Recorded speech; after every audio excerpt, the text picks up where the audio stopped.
चल सके कि तुम कहाँ बैठी हो। रात मैं यहाँ बैठी हूँ।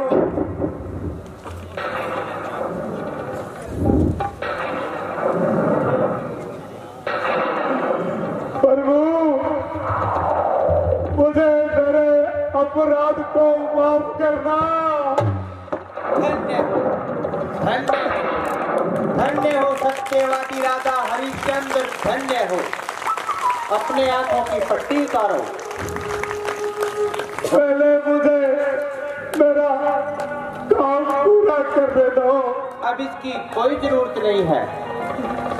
तारा आप ही उठ जाओ।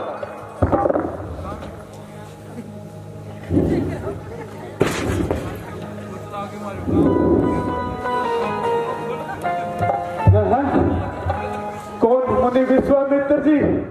मुनिवर प्रणाम हो। नहीं नहीं राजन, मैं आपका अपराधी हूँ। आपने जो ये दुख उठाए हैं वो मैंने ही किए हैं, क्योंकि मैंने इंद्र की सभा में कहा था कि हरिश्चंद्र सत्यवादी नहीं हो सकता। इसलिए मैंने आपकी परीक्षा ली थी और मेरी ही माया से आपका बेटा रोहतास मूर्छित हुआ है, मरा नहीं। मैं इसे अभी ठीक कर देता हूँ। उठो बेटा, उठो।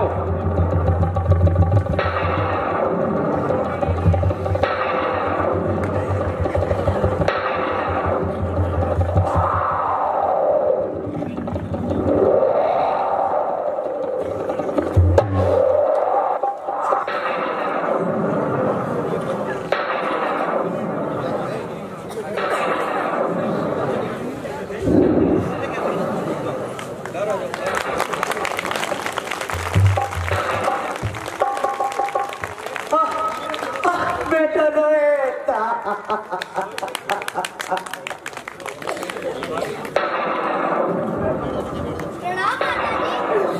बेटे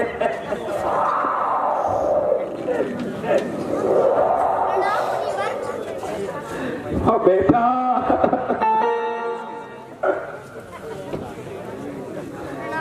अविष्मान राजन, तुम वास्तव में संसार में सत्य के अवतार हो।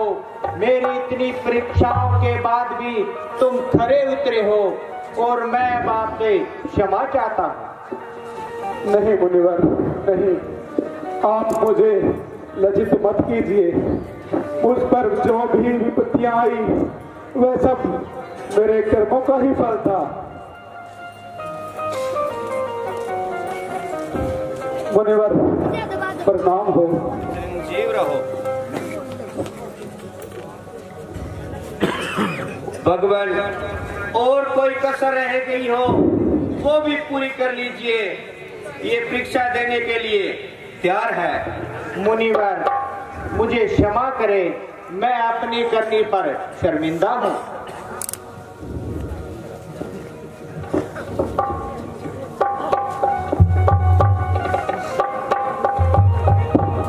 ओहो, राजा इंद्र ने भी दर्शन दिए।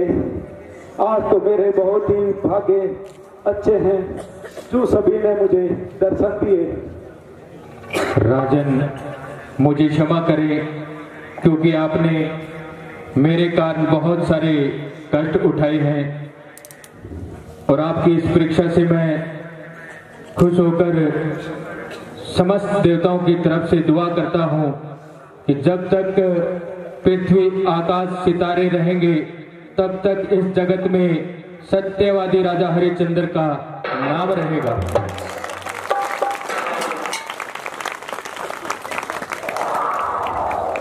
हे राजन, मुझे भी क्षमा कीजिए। आपने मेरी इस नगरी में आकर बहुत कष्ट उठाए हैं। नहीं राजन, मैं आपका उपकार मानता हूँ जो कि आपकी काशी नगरी में हमें शरण मिली। राजन, मैं आपको अभी इसी क्षण में ये सारा राज्य वापिस करता हूँ। जाइए और अपना राज्य संभालिए। विशेष जी, आप रात तिलक की तैयारी कीजिए, जैसी आपकी इच्छा। परंतु मुनिवर, मैंने 1.5 बार सोना सेठ जी का और 1 बार सोना मुनि जी का देना है। राजन, अब इसकी कोई जरूरत नहीं है, ये सब मेरी ही माया थी। विशेष जी, आप रात तिलक की तैयारी कीजिए, जैसी आपकी आज्ञा।